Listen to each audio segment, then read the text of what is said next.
Frost-covered typewriter clacks echo through empty offices, burning my fingers. I scrape bloodstains from the map with a scalpel's edge, the acidic yellow glow of the trench base reflecting in the wet surface. The child's laughter echoes behind the breakroom wall. No children live here, just the hum of the base's failing systems. My fingers tremble as I trace coordinates, the map's bloodstains spreading like spilled ink. The HVAC vent above my desk buzzes with insectile static, flies trapped in the confined space. Their sound a constant, distorted drone beneath my breathing. I ignore it. I ignore everything but the map. The cat watches from the corner of the desk, its fur slick with the trench's mineral seep. Extra toes, each ending in a claw like a human finger, click softly on the map's edge. I've seen it before.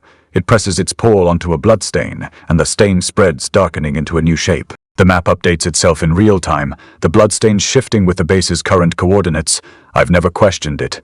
Not since the first time I found the map in the storage locker, the bloodstains already fresh.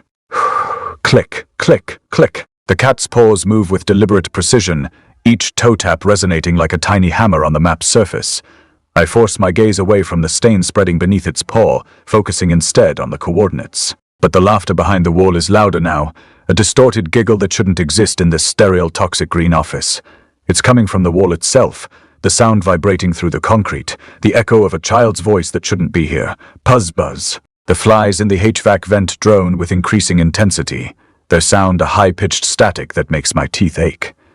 I press the scalpel harder into the bloodstain, scraping away the fresh gore, but the stain only returns, spreading wider with each pass. My hands are shaking, not from the cold, but from the slow, creeping loss of identity. I'm Robert Scott, a disgraced surgeon, and yet I can't remember the name of the patient I lost in the operating room 3 weeks ago. I can't remember if I'm the one who lost them or if they lost me. Click, click, click. The cat's extra toes press harder on the map. The blood stain spreads further, the edges bleeding into the coordinates. I hear the laughter again, closer this time, behind the solid brick wall. It's not a trick of the ear. It's a sound that shouldn't exist, a child crying behind a wall that's never been broken. The typewriter clacks again, sharp and mechanical, the sound cutting through the buzzing flies. I lift my head, my breath catching. The map's bloodstain pulses in rhythm with my heartbeat. Thump, thump. It's not just spreading, it's moving, syncing with the frantic rhythm of my own failing body. The cat's eyes gleam with something unnatural, its gaze fixed on me, the extra toes still tapping the map. The laughter behind the wall stops. The flies in the HVAC vent fall silent. The map's bloodstain pulses, thump, thump. In time with my heartbeat, the map pulsed again, a sickening throb against the fluorescent hum of the trench base. Level 7, non-existent. A designation erased from the schematics decades ago, a space swallowed by bureaucratic restructuring. Now, it was the destination dictated by the spreading crimson stain. The corridor stretched before me, a tunnel of toxic, green light that seemed to leach the color from my vision. Each step echoed, a hollow percussion against the metal deck plates, punctuated by the drip. Drip, drip of condensation, each drop a tiny hammer blow against the silence. The air tasted like ozone and something else, something vaguely floral and sickeningly sweet. The oily rain outside hammered against the viewport, distorting the already alien landscape into a smear of gray. I gripped the scalpel, the cool metal a small comfort against the rising tremor in my hands. The laughter hadn't returned, but the oppressive quiet was worse, a vacuum threatening to crush my eardrums. The cat was waiting. Its food bowl, a stainless steel disc, vibrated faintly on the deck. Not a tremor from the base, but a distinct internal resonance. I approached cautiously, the metallic rasp of my boots against the metal grating a counterpoint to the incessant dripping.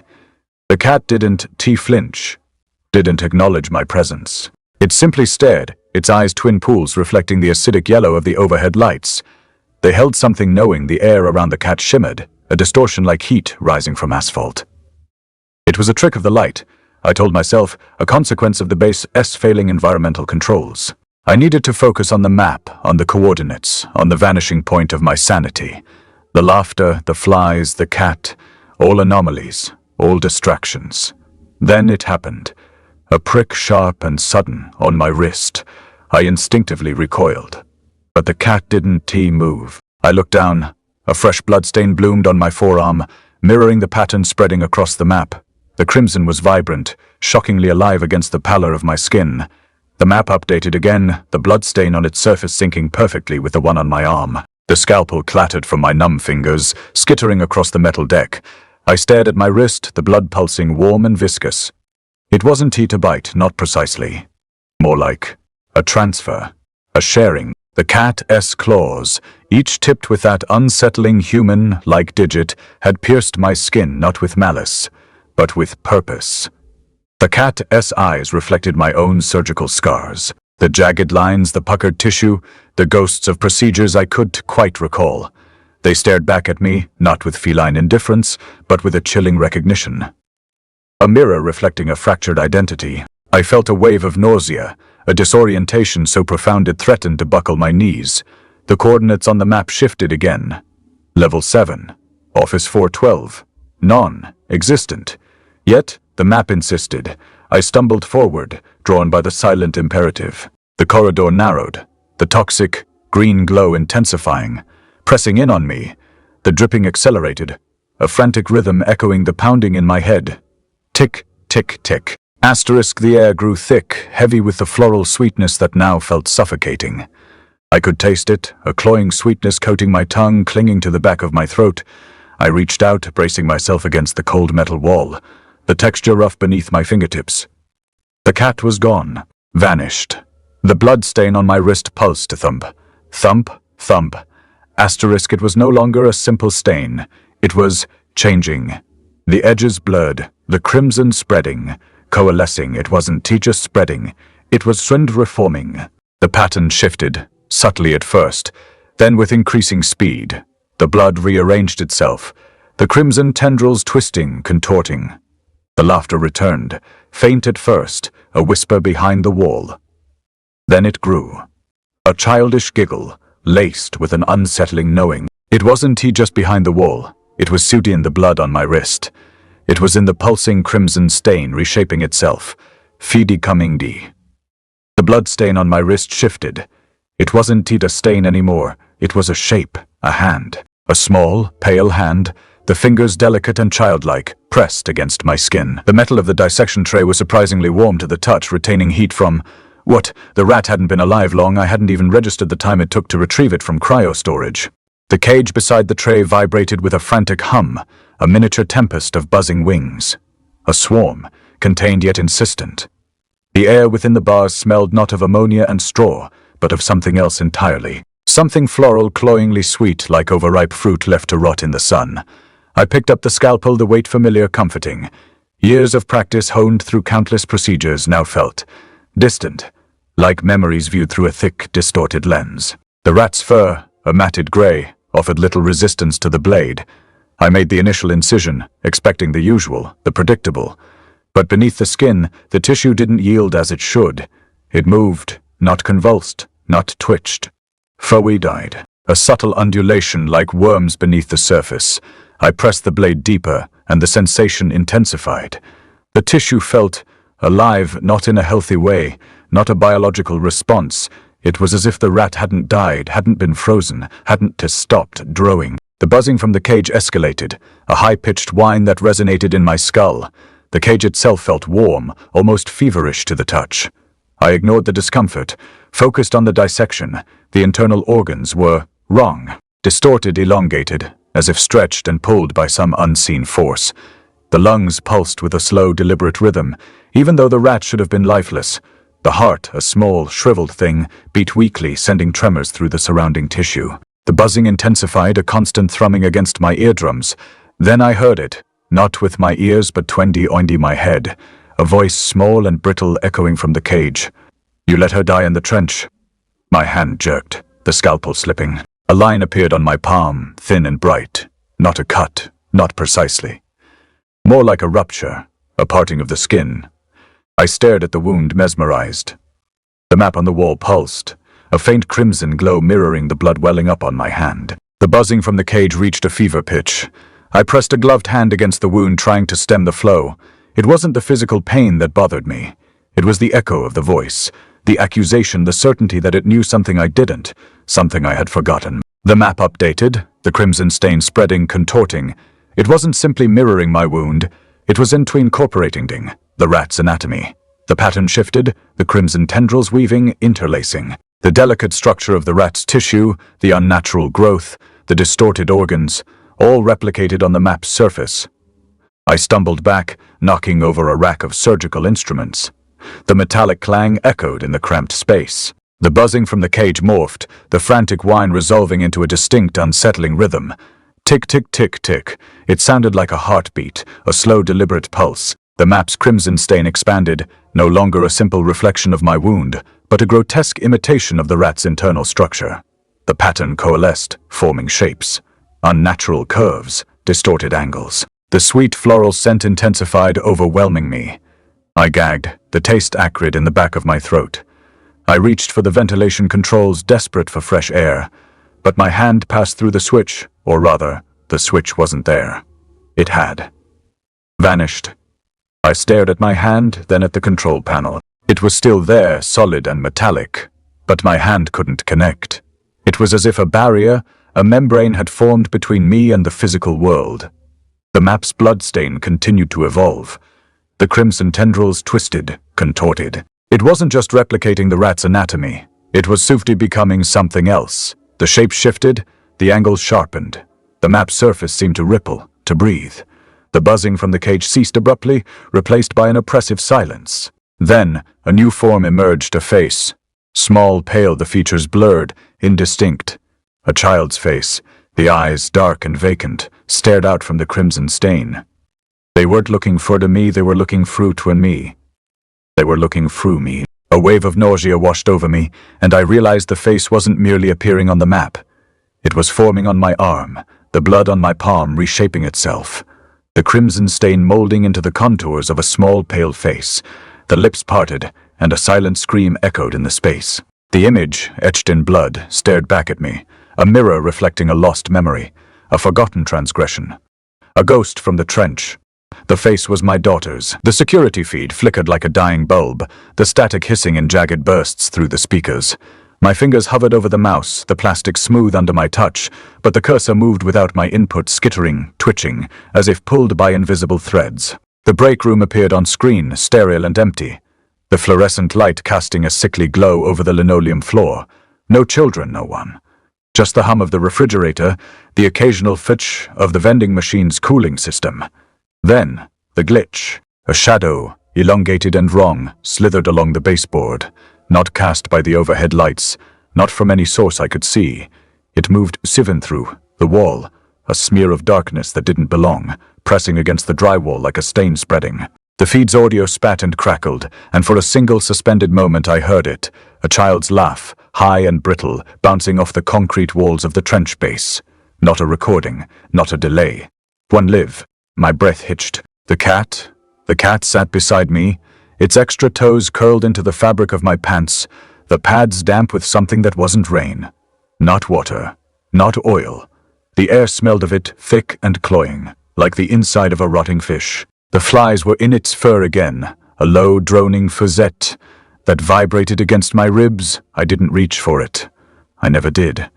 But its eyes were fixed on the screen, unblinking as if it understood. The scalpel in my hand was still warm from the tray. I hadn't meant to use it. But the glitch pulsed, the shadow stretching and my fingers twitched. A reflex, a habit. The blade bit into my palm before I could stop it. The pain was sharp, clean, but the wound didn't bleed. Not at first. The skin parted but no red seeped out. Instead, the map on the wall whined. The map shuddered. The bloodless stain at its center twisted. The edges curling like smoke, forming something that wasn't a shape, wasn't a mark, but a footprint small. Too small. A child's.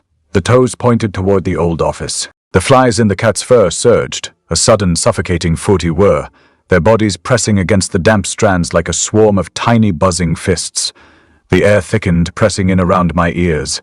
The security feed went black, no static, no sound. Just the 40 clack, clack, clack of the typewriter in the corner, though there was no typewriter there. Never had been. The footprint on the map pulsed once, twice. Then it pointy, the cat's tail lashed. The flies scattered, but the suggestion remained, a low, insistent hum in my skull. The old office door, Remy office stood, at the end of the hall. The one I hadn't entered in years, the one where the files were kept, the one where the Sudiother map used to hang. I didn't move. The footprint didn't fade. The typewriter clacked again. The cat's fur bristled, each strand a damp needle pricking against my fingers as I reached for it. Its eyes, those impossible eyes, were fixed on me, the yellow irises swirling like oil slicks in stormy seas. I noticed then what I'd never seen before. The extra toes on its left paw, splayed out like tiny pinkish-white fingers. They matched my own scars too closely for comfort. The buzzing inside it intensified. A zzzz that seemed to vibrate from within its body, resonating against my ribs like a swarm of bees trapped in a jar. I leaned closer, the stench of oil and decay filling my nostrils, and heard words formulating amidst the hum. You coded. Trench grid. My heart stumbled over itself, each beat echoing in my chest like distant thunder. The cat's mouth didn't move, but its voice, semi-voicey, was unmistakable. I recoiled, my back hitting the desk hard enough to rattle the monitor. The cat remained still, except for those extra toes twitching spasmodically. I forced myself to look away from it, my gaze falling instead on the map pinned to the wall. It was stained at its center, a bloodless mark that seemed to writhe under my scrutiny. I'd seen this before, not here, but in another office long ago. The memory sent a jolt of pain through me, sharp as a scalpel's edge. My hands shook as they reached for the map, tracing the lines of the trench grid etched into its surface. Each ridge and valley felt like raised scars under my fingertips. Familiar yet alien. I followed them blindly, my mind elsewhere, until something caught my attention, an anomaly in the pattern. A line that shouldn't be there. I blinked, focusing on it properly for the first time since picking up the map. It wasn't a mistake, it was deliberate, a coded path leading from one trench to another. My heart pounded against my ribs like fists demanding release. I knew this coding, my coding, but why had I done it? What purpose did these paths serve? The cat's buzzing grew louder, more insistent. It dragged its paw across the desk, leaving behind a smear of dampness, a bloodstain that seemed to freud over, pulsating like a heartbeat before flowing towards my own scarred palm. I watched in horrified fascination as it climbed up my wrist, veining along my arm until it reached my shoulder. There, it split into two streams, one following the line of my collarbone down onto my chest, the other branching out across my back. They met again at my heart, where they merged together before flowing towards my scarred palm once more. As if drawn by an unseen force, I raised that hand, the one with the map clutched tightly in its grasp, and pressed it against the wall beside the map. The bloodstain we'd moved it onto the surface, tracing out a new path across the trench grid, a route leading directly to my old office. The typewriter in the corner? No, not there, nowhere. But I heard it nonetheless, one loud, echoing plaque a day. Then another, and another, each strike resonating within me like a tolling bell, counting down towards some inevitable doom. I stood rooted to the spot, my breath ragged and uneven as I stared at that bloody footprint on the map. It pointed accusingly towards the door of my old office, the one place in this godforsaken trench base where I'd sworn never to set foot again. The cat's buzzing reached a crescendo before abruptly stopping, leaving behind an oppressive silence broken only by the distant drip-drip of water. Somewhere unseen, the flies that had been swarming around it moments ago now lay still on its fur small, black corpses glistening like tiny jewels amidst the damp strands. I felt something shift inside me then, a mental fissure widening into a chasm as memories long suppressed began to surface.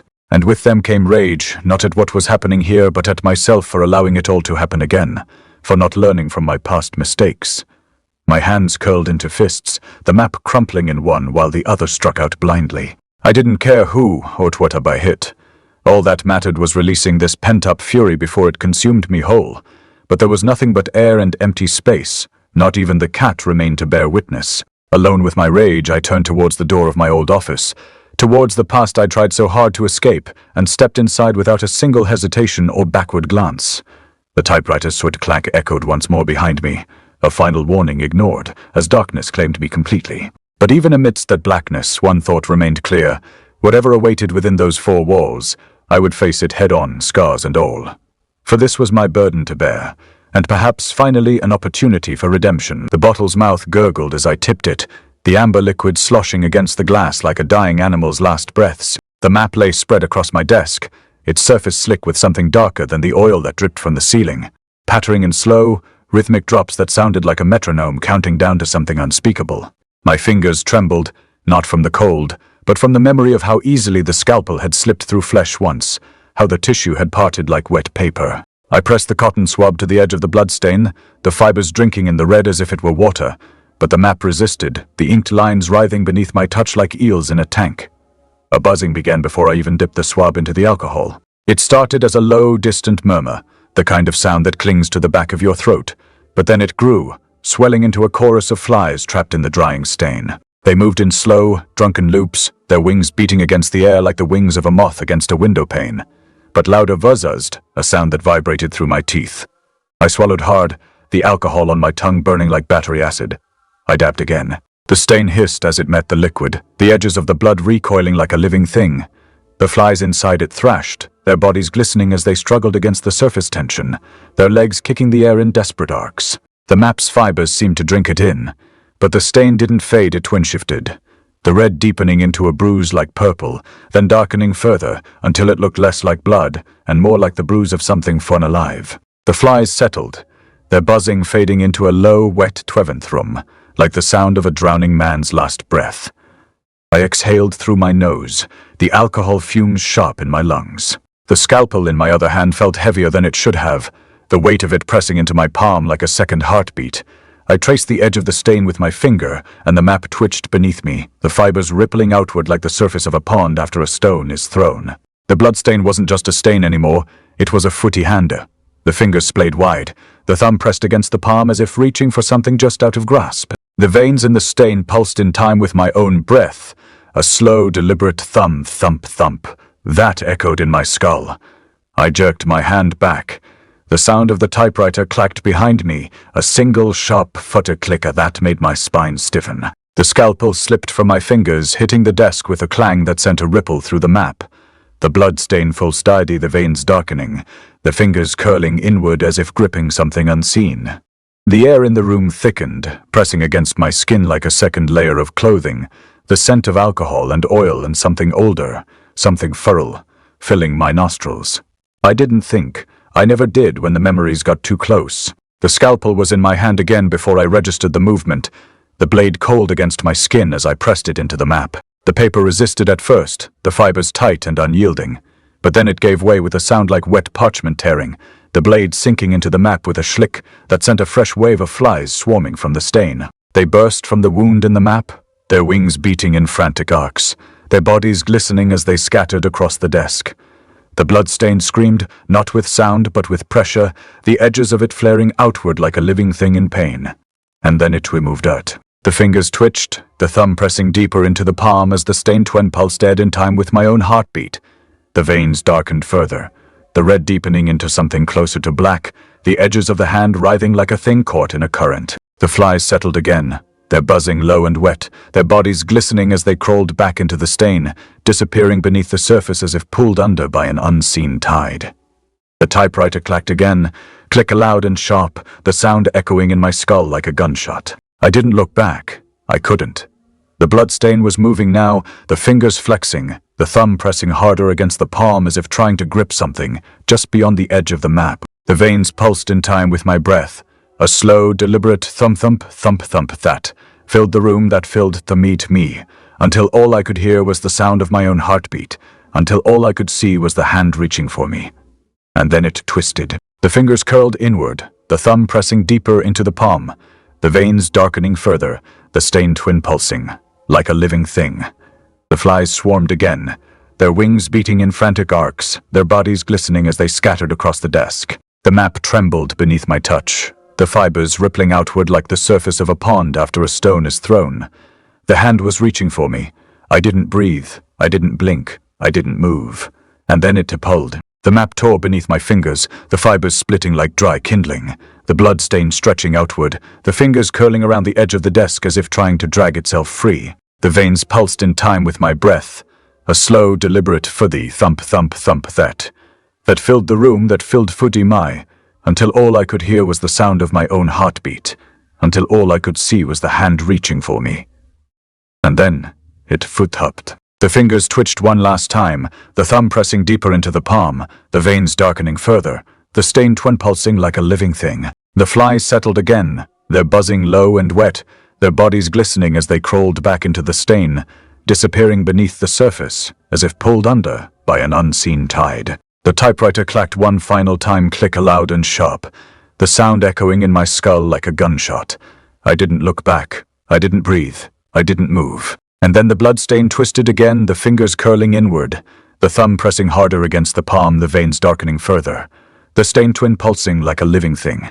The hand was reaching for me, and it wouldn't let go. The scalpel clattered against the typewriter's carriage return lever, a jarring thunk that sent a fresh tremor through the map. The sound wasn't metallic, not precisely.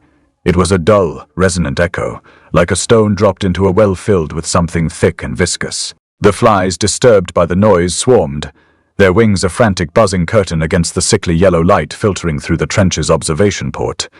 They weren't just fontowing the keys, they were fonty under them, a living chitinous film that pulsed with each strike. A shudder ran through me, not of revulsion, but of a strange, detached fascination.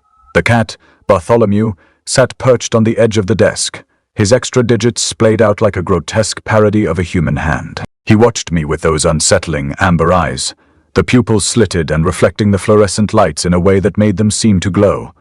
A faint, almost imperceptible rasp emanated from his fur as he shifted, a sound like dry leaves skittering across concrete. It was a sound that burrowed into my skull, bypassing my ears entirely. My vision blurred, the edges of the map softening, the bloodstains seeming to writhe. The sickly yellow light intensified, leaching the color from the room, leaving everything coated in a film of acidic luminescence. The typewriter clacked again, a sharp, insistent funklick-thack that resonated in my teeth. I didn't consciously trigger it. It was as if the machine itself was dictating the rhythm of my descent. I coded the trench grid. The words appeared on the paper typed in a font I didn't recognize, a stark black against the aged cream. It wasn't my typing. I hadn't touched the keys. The words were an intrusion, a violation. The flies buzzed louder, their wings beating a frantic tattoo against the air. I tasted something bitter on my tongue, a sensation akin to swallowing ash. My fingers trembled, not from cold but from a sudden, inexplicable weariness. The map felt heavy beneath my touch, the fibers clinging to my skin like tiny, grasping tendrils. The bloodstain pulsed, a slow, deliberate rhythm that mirrored the erratic beat of my heart. I wanted to look away, to shut out the sight, the sound, the feeling twain of it all. But I was frozen, trapped in the amber of this horrifying tableau. The cat blinked slowly, deliberately, and a voice, not his own, but echoing from him, rasped in my ear. It was a child's voice, high and reedy, laced with a chilling familiarity. The child was me. The bloodstain spread tendrils of crimson reaching outwards, consuming the map, inching towards me. It wasn't a stain anymore. It was a growth, a malignant bloom of something alien and unwelcome. The air grew thick, viscous, clinging to my skin like a shroud. The smell intensified, twindy, not just oil and decay, but something else, something primal, something sweet. A sweetness that turned my stomach. My hand recoiled, as if burned. The typewriter clacked again, a relentless, mechanical insistence. Click, click, click. Each strike felt like a hammer blow against my skull.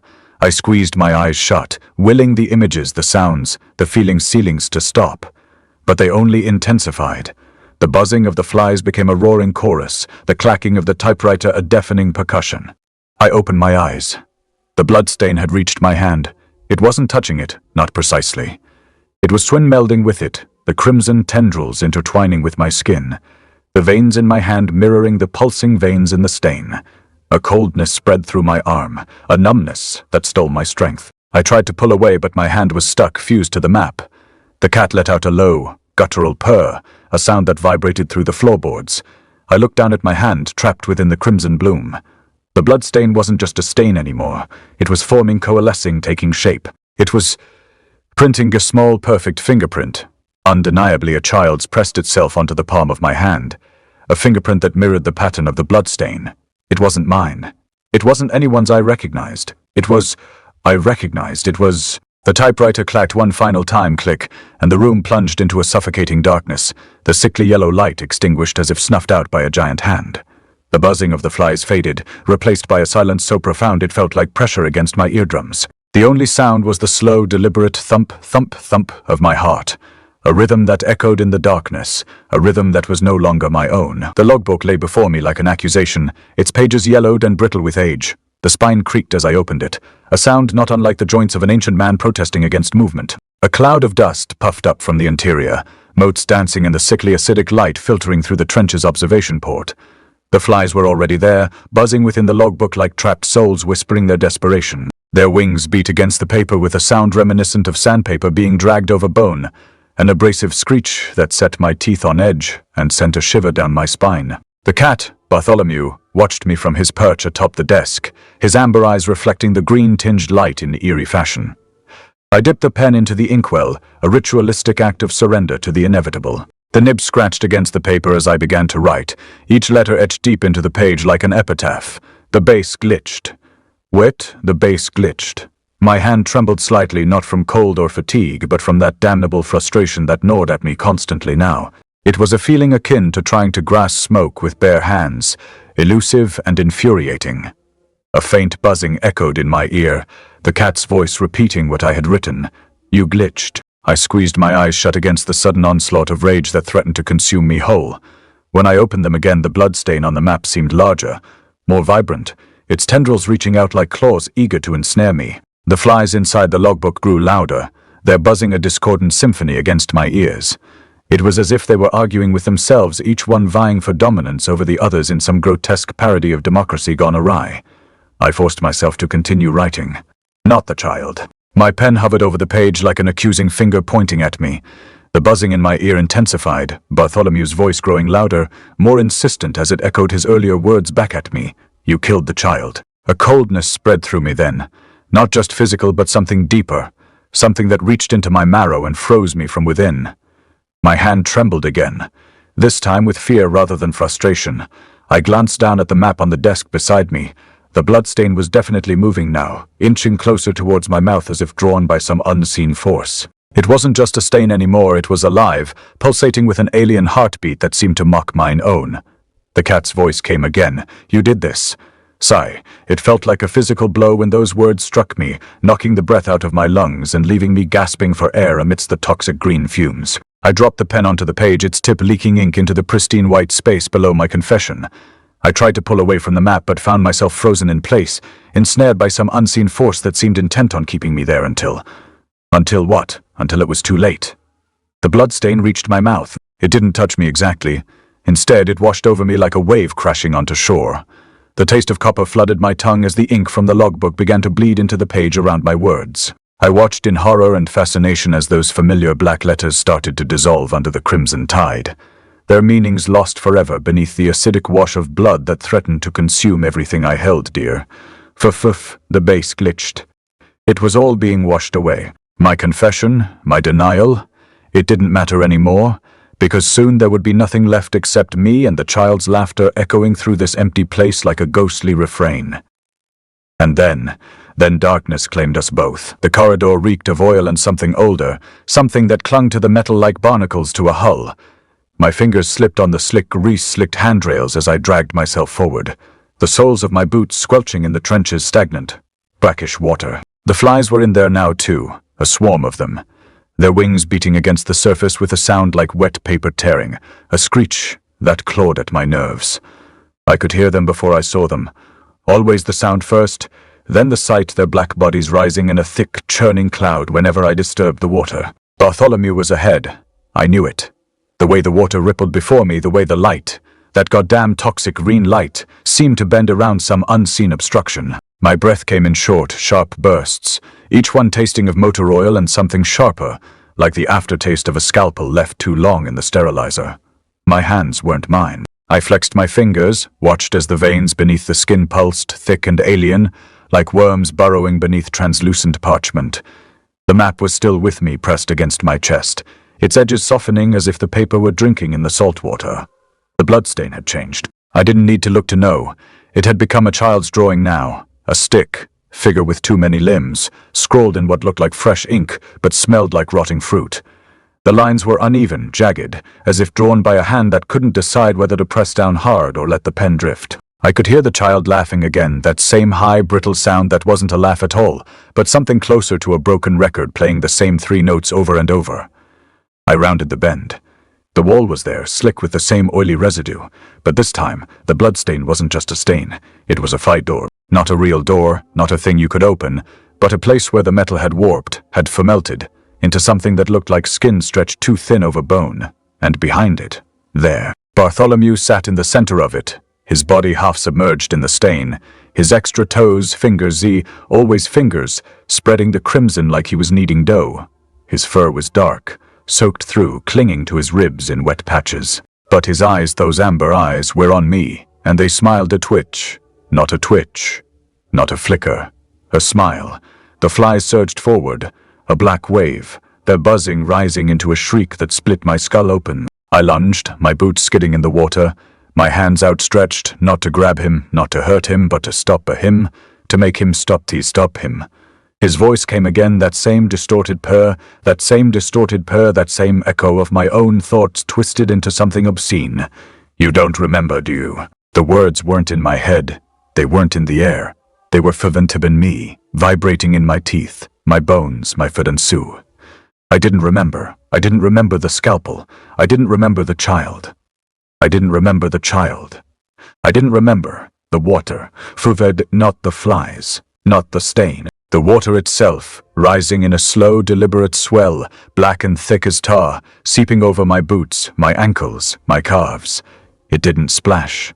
It didn't ripple. It climbed, a living thing, and it smelled like the inside of a wound, like the first breath you take after a long dive into the deep.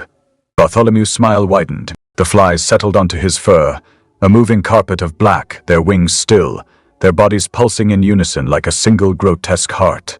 The stain behind him breathed, the metal stretching, contracting, the blood inside it sloshing like a second heartbeat. And then the cat opened his mouth, not to speak, to breathe. And the sound that came out wasn't a purr. It was a child's scream, raw and endless, and it filled the corridor, filled my fist, filled the thiffy water, until the entire trench was one great, drowning wail. I fell to my knees. The water rose higher, and Bartholomew, he was laughing. The green light bled into my eyes as I crawled. My fingers, thick and clumsy, sank into the trench water. It wasn't water, it was oil, thick and cold, smelling of brine and old blood. Each drag of my body made a wet, fiffenschlick sound, like something tearing open. The flies were inside Bartholomew's throat now, their buzzing a high-pitched whine that made my molars ache. Inside the cat's tiny voice, I thought, but the thought was wrong. It wasn't inside his voice, it was inside his fuddy vibrating against the damp patches clinging to his ribs. I watched the black bodies rise in the oily surface, wings beating like wet paper tearing, a sound that felt like needles in my eardrums. Bartholomew sat in the bloodstain, his fur dark and matted. His extra toes fingers spread the crimson, the color shifting from rust to something wetter, like a child's crayon.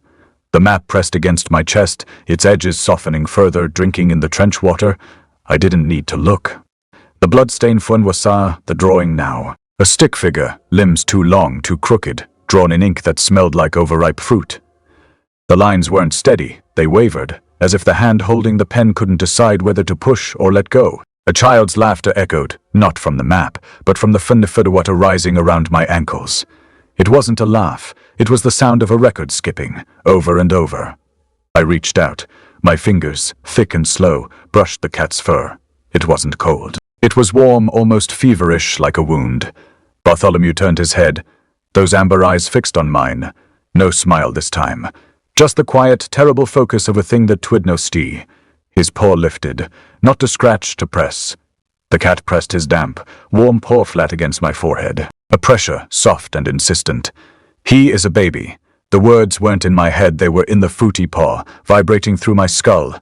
The green light pulsed, thickening, becoming the only thing I could see.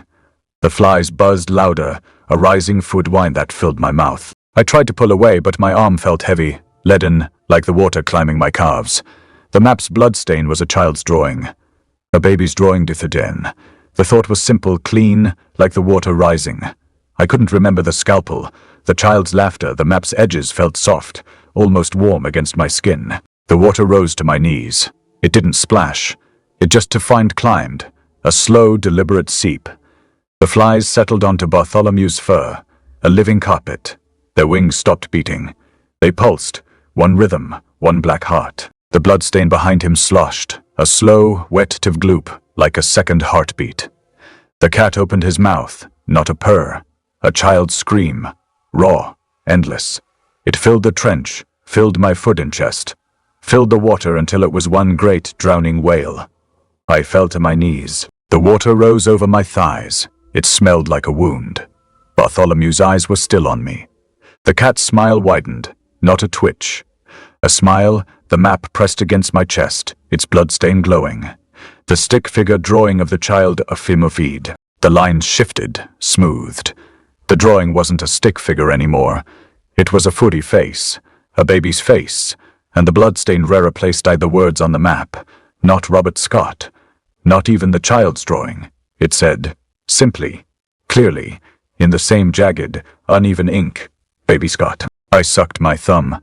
The taste was copper and oil. The water rose higher, the flies buzzed inside Bartholomew's tiny voice. The map's bloodstained Fuinwasu, a baby, and the name on it was mine.